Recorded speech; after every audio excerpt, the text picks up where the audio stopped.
Welcome, everybody, to Krystal, Kyle, and Friends. Today, we're going to be talking to Ken Roth, formerly of Human Rights Watch. He was basically kind of fired / deplatformed / blocked from a job he was guaranteed to get at, was it Harvard? Harvard. At Harvard, because he dared to criticize Israel as a guy who literally ran Human Rights Watch.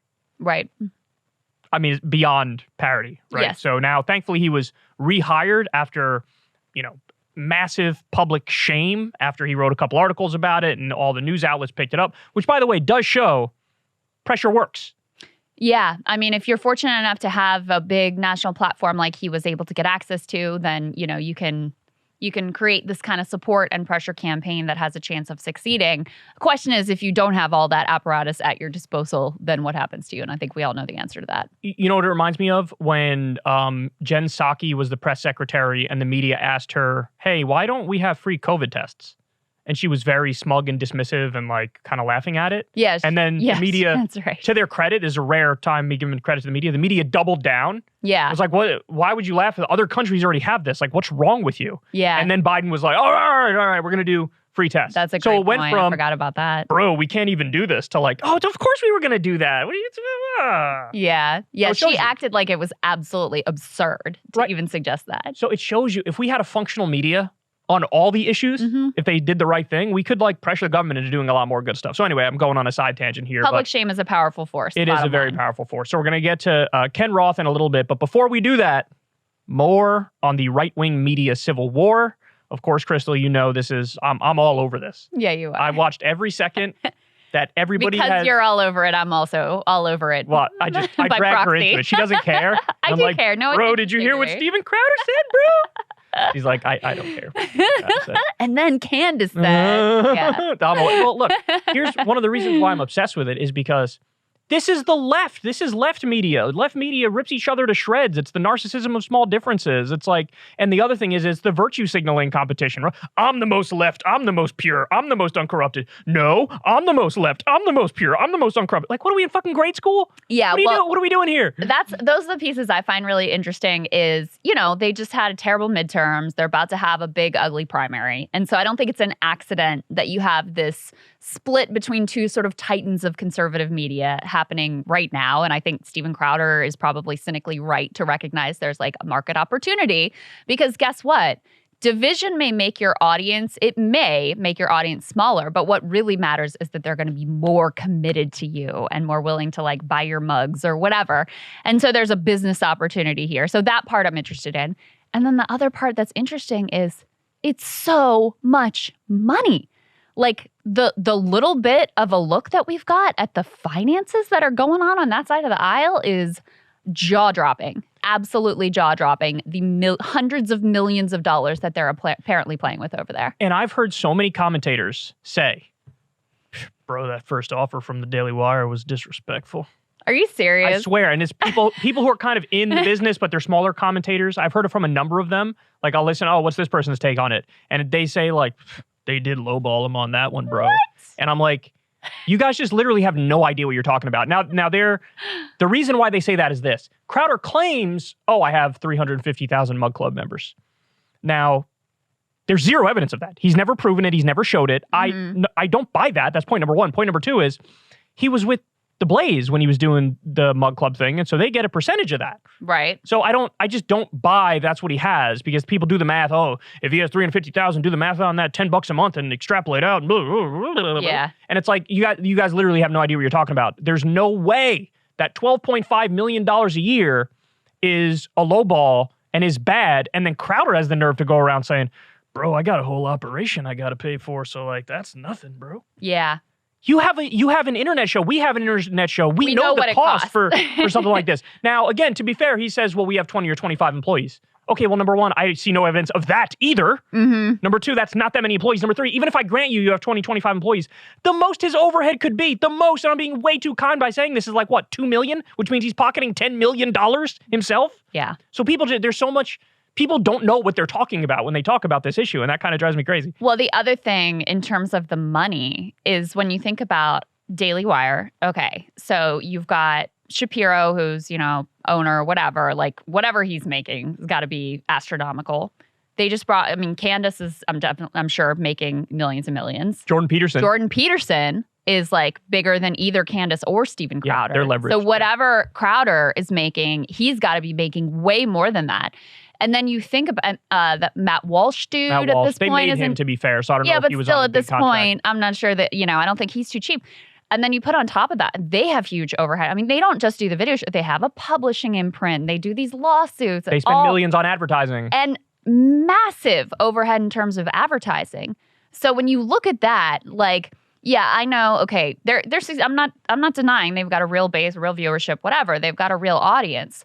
But that is nowhere near sufficient to bankroll all of the expenditures that they're apparently making. Unless you have billionaire sugar daddies. Correct. Which they almost certainly do. Right. And we know that never will on this side. We never have. Krystal and I don't even do ad reads for like small companies. Right. Never mind big companies. It makes you realize, I mean, part of why they're able to, I'm sure you guys probably get Daily Wire ads all the time. Right. It's not just organic growth. Again, they're successful. I'm not denying that. But when you have these billionaire backers who can, front the cost and they're in it for the ideological cause and they don't even really particularly care necessarily about the return, then you're going to be able to grow by marketing through millions of dollars in advertising to the whole country, et cetera. So that's the other piece that I've been interested in is getting like the tiniest little glimpse of what's going on over there financially. So just to brush everybody up real quick, very brief Cliff Notes version is Steven Crowder was proposed by the Daily Wire a $50 million contract over 4 years and then an option of a 2-year extension for $25 million. And Steven Crowder didn't say it was the Daily Wire, but did a segment like calling out conservative media and saying it's a big con. And he says, hey, the big issue here is these provisions that he showed on his show, which are like, if you have a 50% reduction in your YouTube revenue, the fee is reduced 25%. And, for other things, for Spotify, if you lose your revenue there, that's a 10% drop in your fee. So there's like things that are contingent upon what happens with these other platforms that you're on. But Steven Crowder looks at that and says, well, now I know conservative media is in bed with big tech. That's how he perceives that. That's how he spins that. That's how he talks about that. Yeah. And so, he says... He's probably right about that, by the way. What, that they're in bed with Daily big Wire is in bed with big tech. I mean, the fact that they spend a lot of money advertising on the platform. You don't think they have some special YouTube access? Hold on. Yeah. They're still taking most of the risk, the Daily Wire is. Because if it's a 50% reduction in YouTube revenue and they only cut your fee 25%, they're mitigating your risk big time. Yeah. I agree with you. I'm not even talking about the contract provisions. He's probably correct that they are kind of like in bed with big tech and have a sense of like how far they can go and it's important to their bottom line and their revenue and whatever. Well, I guess why I get annoyed by this is because Crowder does the thing that he's accusing Ben Shapiro and the Daily Wire of doing. So it's a BS criticism because he's like, oh, they're trying to go play by the terms of service, bro, and that's why they're sellouts. And it's like, you had a whole segment on your show, Piss Off YouTube, where you say, I can't say the real stuff here, but come join my thing, and then I'll tell you the real stuff. So he does the same thing. So that's why I struggle to be like, oh yeah, they're in bed with big tech. I don't want to give him any credit for a bogus claim he makes where he's a massive hypocrite. You understand what I'm saying? Of course. Yeah. Okay. But I'm definitely not trying to defend Steven Crowder here because the bottom line is... And I'm not trying to defend Ben Shapiro. Yeah, I mean, listen, to be clear, there's no one to... Let him fight. There's no one to cheer for in any of this. I mean, I do think if you had someone who was a neutral good faith actor who was like, oh, you're so critical of big tech, like, you're spending this much ad dollars to prop them up. What are your relationships like with them? Like, what is this back and forth like? Like, there probably is a legitimate criticism there is all I'm saying. Clearly, Steven Crowder manufactured and engineered this whole thing as just like a cynical ploy to start his own compete with the Daily Wire media company and compete with the Daily Wire at a time when the Republican base is in danger of fracturing and sort of ripe for that. Okay, so we give you all that to show you Candace Owens escalated here. Actually, it's arguable if you could say it's an escalation or it's a tit for tat. We'll talk about that in a minute. Okay. But Candace Owens says, oh, if you're going to like do this premeditated hit job on the company I work for, well, I'm going to say this. Not to my surprise at all. Obviously, this really doesn't have anything to do with the Daily Wire. And his actions are a symptom of something much larger. And I want to choose my words very carefully here because I'm not angry anymore. Steven has a lot going on. I guess is the best way to say it. He has a lot going on. And that should be clear because people don't do stuff like this if there's not a lot going on in their lives. You don't sell out your friend. You don't record conversations. These things are actions of individuals that are perhaps acting out of desperation. You have to dig deeper. You have to look deeper to fully understand the picture of why somebody might do that. And it's certainly not because somebody is upset with a $50 million contract. And because I now am more aware of certain information, rather than being angry, I would like to implore my audience and everybody that isn't paying attention to the situation not to condemn him, but to pray for him.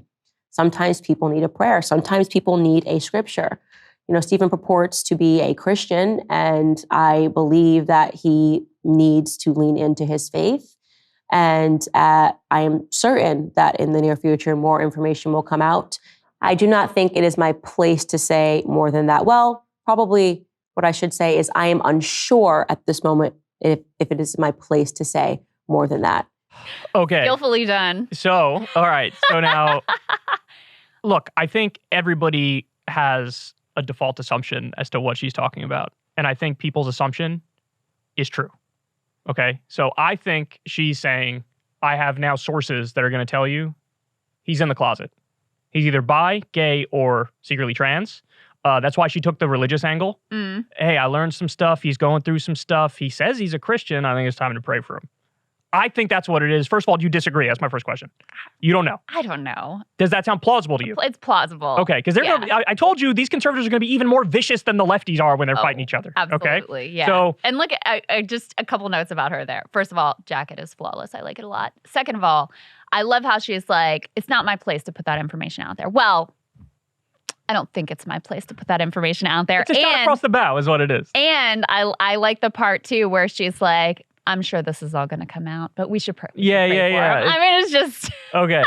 So I want to talk about... so incredible. Is it an escalation? Like, is it unfair or is it fair? I want to talk about that in a second. But first, let me show you what I think she's referring to. Throw up the graphic there, guys.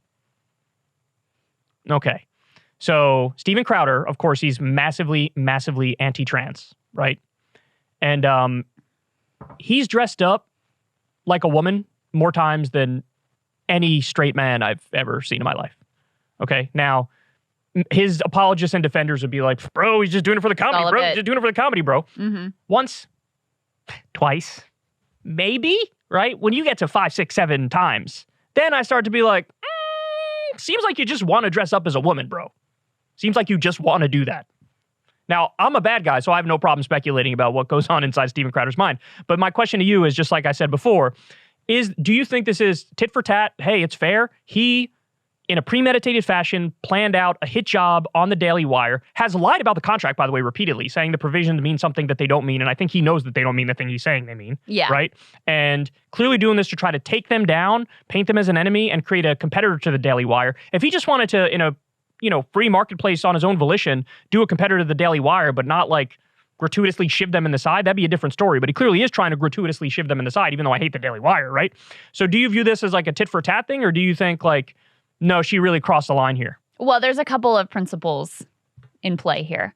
I mean, number one, the fact that someone else did something bad doesn't justify you doing something bad. So that's like the starting point. And I do think that the way that Stephen set this all up, and the fact he registered that Stop Big Con website that he then got people to go to and put in their email addresses or whatever before he sets up the conversation that he records with the CEO. So you can tell it's all set up, it's all premeditated. According to them, at least, they were, friends and colleagues and helped each other out and on good terms, etc. So that is genuinely nasty. Now, someone else, again, like I said, doing something nasty doesn't justify you doing something nasty. However, the other principle at play here is, I don't know if you remember this. This was a while ago. There was a political dynamic where back when the first time in the early 2000s, when Republicans were very vehemently anti-gay and anti-gay marriage and homophobic before gay marriage passed the Supreme Court, and they, kind of were quiet for a little while before reemerging recently stronger than ever. There were a series of Republican congressmen and other elected officials who were like outed as gay. And basically, the sort of way that people came to think about this is like, listen, if you're in the closet and you're just living your life it's gross to out someone, right? If they aren't ready to come out in public. However, if you are yourself anti-gay and trying to pass legislation that is anti-gay, then it's fair game and you're a hypocrite. And if you get exposed, like, that's justifiable. Yeah, I'm kind of torn as to whether or not this is fair. But to your point, if somebody is like deeply anti-trans, anti-gay, against equal rights, then I do feel more like, yeah, go ahead. Like, you should out them because that's a relevant piece of information. It shows how they're a massive hypocrite, shows how they're against people who feel just like they feel and are just like they are. Right. So I do feel that. But on the other hand, you can make an argument, if I'm being kind to Crowder, that to him, just taking his position at face value, which I don't. Right. But assuming for a second he's being honest and he's like, no, I think these contracts are exploitative. I think conservative media is in bed with big tech. I'm opposed to that in principle. Then he would say, hey, I'm focused on the relevant, pertinent stuff here around the business aspect of it. And you guys are not. You guys are doing petty personal That attacks. is certainly how he has tried to frame it. And in other videos, he's tried to frame it that he was like, you know, I'm not going to come in here and like, call call anybody anybody a bitch. Because Candace had called this thing that he did a bitch move.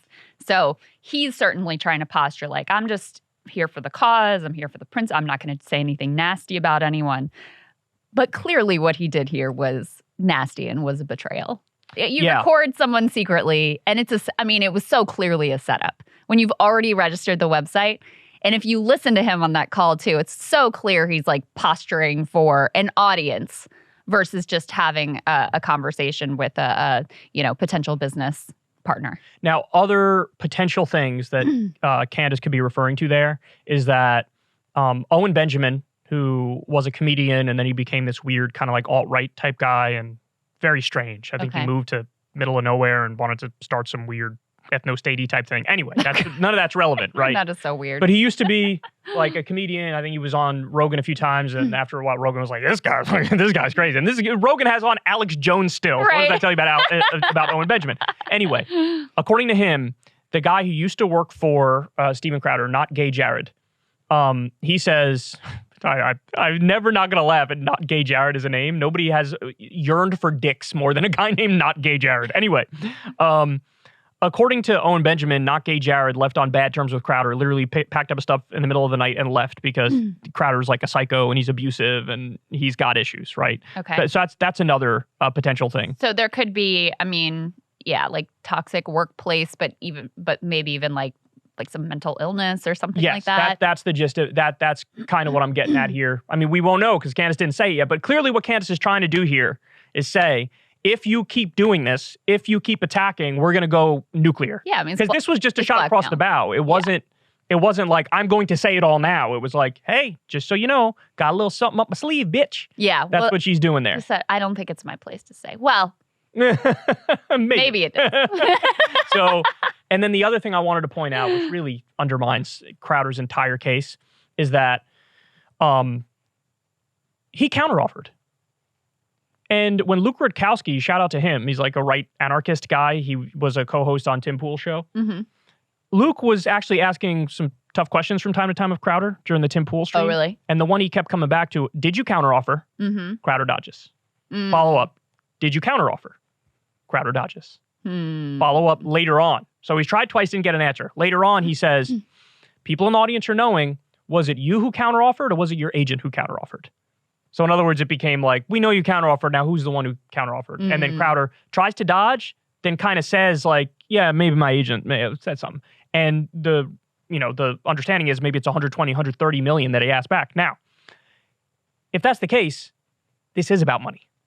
It's got nothing to do with those provisions about big tech and I, Steven Crowder, I'm looking out for the next guy. Right. No, because if they had said yes to your $130 million or if they counteroffered with $100 million, his ass would have taken it and he would have been, yes, sir, over at the Daily Wire. Yeah. You know what I'm saying? Yeah, so, absolutely. That's a great point because it really does reveal that, those same provisions could have been in that contract. And if it was for the amount that he wanted, he wouldn't have said shit. Yeah. And would not have cared about, he's standing up for the little guy, the next creator. It's not about me. It's about the next creator that's going to come. Okay, whatever. Final question. Yeah. Would Crowder, let's say, for argument's sake, he is either bi, gay, or trans. Okay. If that is what Candace is alluding to, if that is what comes out as a verifiable fact, right? Would that hurt him big time with the right-wing audience. Yeah. I think that's true too. I think it'd be true pretty too. Devastating. Yeah. It's one thing, like obviously Ruben is out. He's gay. But he's always been upfront about it. Exactly. The one honest thing about Dave Rubin. Exactly. So that's different than you are, revealed to be hiding this part of your identity that you're then, have been very critical of other people who have that identity. That's the problem. I lied. Yeah. One more thing. Does that constitute blackmail? Sam Cedar did a video where the title was like, Candace Owens blackmail Steven Crowder. Yeah, I think it's fair. You think it's fair to say it's blackmail? Yeah. But then would that be illegal, what she just did? That's illegal or no?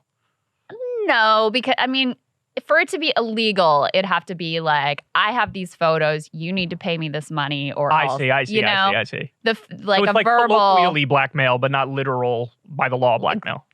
Right. That's how I would view it. Yeah. Okay. Yeah. Anyway, I'm actually really curious what people think.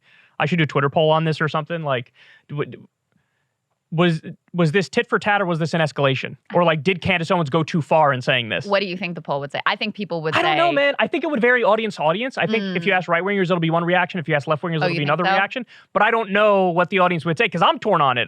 Part of me is like, let him fight. I'm enjoying the fight. Hey, this is fair because Crowder tried to basically maliciously lie and had this plan to take down the Daily Wire. Yeah. Right? So it's like, hey, it's fair because you were the one who came out of the gates swinging at them first. You started the war, so it's fair. But then the other part of me is like, well, since it's getting into the personal life stuff, maybe that is different because nominally what Crowder wants is business related, right? And so if Crowder's being honest and if he's sincere in his line of attack of this is about big tech and you guys are in bed with him, then it's like, you're going too far. You know what I'm saying?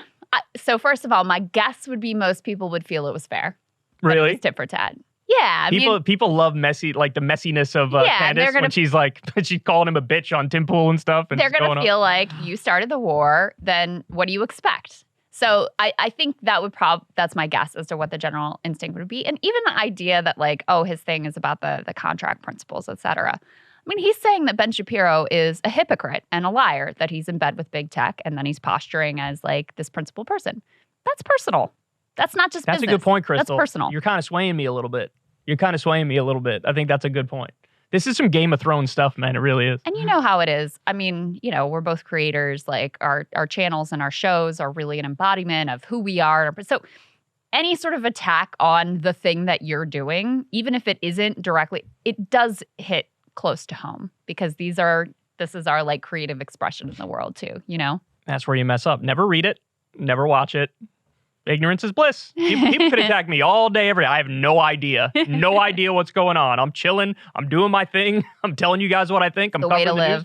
It is the way to live. It is the way to live. Let people be petty and catty and messy and high schooly and whatever, virtue signally, and I'm more pure. And it's like, I don't care. Well, go ahead, do that. I'm just going to do my thing here. Let me, on that point, we keep like one more point. But, there's a loss from not engaging with the comments because sometimes people do make a good point that's worth considering. There is something lost there, but I also find it's actually you think more clearly about issues when you aren't just bombarded with like 100% whatever it is that 100%. The chatter is. Yeah. So I actually find it's not just good for me in terms of like my mental health, but it also is helpful for me for my clarity and positioning on any particular issue. There's no doubt about that. Yeah. Hey, y'all, do me a favor and like and subscribe. It helps out big time in the algorithm. Click the bell as well for notifications when videos drop, and watch that video on screen right now. You know you want to.